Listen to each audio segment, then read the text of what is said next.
I'm going to show you the most common mistake students make when they're solving equations with variables on both sides. And we're going to look at problem B right here first. What they do is they look at this and they say, oh, I know what I need to do on this one. I need to combine like terms. So they look at the 7m and the negative 8m. They say, hey, I put those together, I get negative m. Or maybe they're at a negative 1m, which would be just fine. And then they say, hey, I need to put the constants together. So I'm going to put the 1 and the negative 29 together. That's going to be negative 28. And they kind of look at this and say, oh, I remember there's supposed to be an equal sign in here. I'm just going to put it in between there because that's normally where it goes.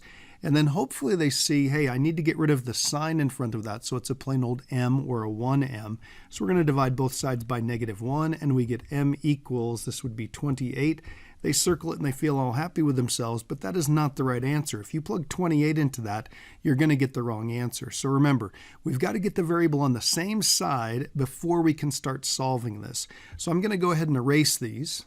So if I'm going to solve this the right way, I need to get the variable on the same side before I start solving this.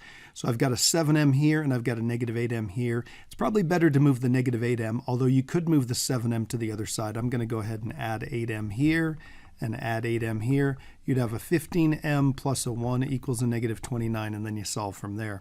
Now I'm going to switch back to the other color to look at this one right here. If you're solving equations with integers, you'll know that we've got an issue if we make this common mistake, because if you look at this and say, hey, I need to put the two of those together, I put those together, I get 5x.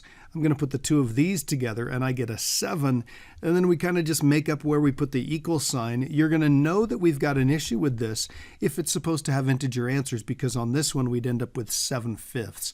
And that would kind of freak people out. Now, it's not that you can't have an answer with fractions in it, it's just that most of the problems that we're doing right now don't, and we want to solve the problem the right way anyway. So I'm going to erase those answers, and once the wrong work is gone, I'm going to do it the right way.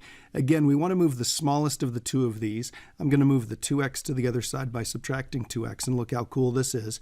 We just get a plain old x plus 5 equals 2, and then we'd solve from there. So please don't make that mistake. Don't combine the like terms until you get them on the same side. So on this one, we would have to add 8 to both sides. On this one, we would subtract 2x from both sides, and then we're all set to go.